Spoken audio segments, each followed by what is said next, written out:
শ্রী শ্রী রামকৃষ্ণ কথামৃত দ্বিতীয় পরিচ্ছেদ 1885 9ই আগস্ট। ঠাকুর মুক্তকণ্ঠ। শ্রীরামকৃষ্ণ কি সিদ্ধ পুরুষ না অবতার? রাত্রি 8টা হইয়াছে। ঠাকুর মহিমাচরণের সহিত কথা কহিতেছেন।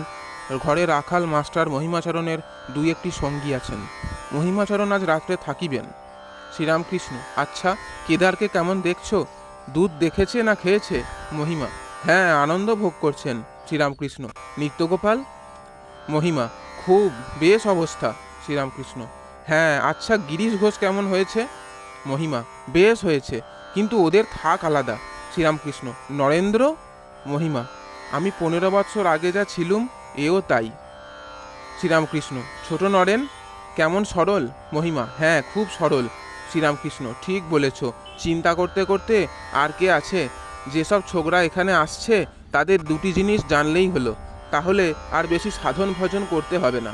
প্রথম আমি কে, তারপর ওরা কে। ছোকরারা অনেকেই অন্তরঙ্গ। যারা অন্তরঙ্গ তাদের মুক্তি হবে না। বায়ুকোণে আর একবার আমার দেহ হবে। ছোকরাদের দেখে আমার প্রাণ শীতল হয়। আর যারা ছেলে করেছে, মামলা মোকদ্দমা করে বেড়াচ্ছে, কামিনী কাঞ্চন নিয়ে বেরোয়েছে, তাদের দেখলে কেমন করে আনন্দ হবে। শুদ্ধ আত্মা না দেখলে কেমন করে থাকি? মহিমাচরণ শাস্ত্র হইতে শ্লোক আবৃত্তি করিয়া শুনাইতেছেন, আর তন্ত্রোক্ত ভুটরি, খেচরি, সাম্ভবী প্রভৃতি নানা মুদ্রার কথা বলিতেছেন। শ্রীরামকৃষ্ণ: আচ্ছা, আমার আত্মা সমাধির পর মহাকাশে পাখির মতো উড়ে বেড়ায়, এই রকম কেউ কেউ বলে। ঋষিকেশ সাধু এসেছিল, সে বললে যে সমাধি 5 প্রকার। তা তোমার সবই হয় দেখছি। পিপিলিকাবৎ, মিনবৎ, কপিবৎ, পক্ষীবৎ, তির্যকবৎ। কখনো বায়ু উঠে পিঁপড়ের মতো শিরশির করে, কখনো সমাধি অবস্থায় ভাব সমুদ্রের ভিতর আত্মা মিন আনন্দে খেলা করে। কখনো পাশ ফিরে রয়েছি, মহাবায়ু বানরের ন্যায় আমায় ঠেলে আমোদ করে। আমি চুপ করে থাকি, সেই বায়ু হঠাৎ বানরের ন্যায় লাফ দিয়ে সহস্রারে উঠে যায়। আমি তো তিরিং করে লাফিয়ে উঠি।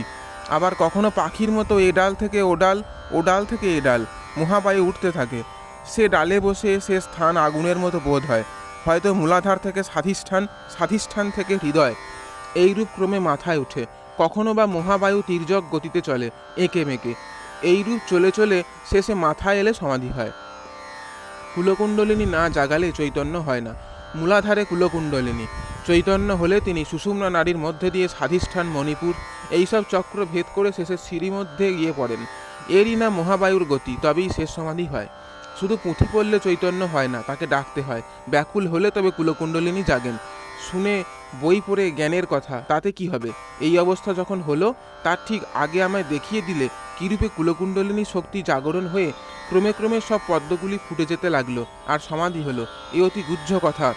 দেখলাম ঠিক আমার মতন 22-23 বছরের ছোকরা সুষুম্না নারীর ভিতর দিয়ে জনিরূপ পদ্মের সঙ্গে রমণ করছে।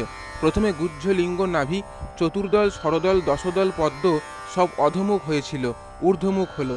হৃদয়ে যখন এলো, বেশ মনে পড়ছে, জিহ্বা দিয়ে রমণ করবার পর 12 দল অধমুখ পদ্ম ঊর্ধ্বমুখ হলো আর প্রস্ফুটিত হলো। তারপর কণ্ঠে ষোড়শ দল আর কপালে দ্বিদল, শেষে সহস্রদল পদ্ম প্রস্ফুটিত হলো। সেই অবধি আমার এই অবস্থা। জয় ঠাকুরমা স্বামীজি।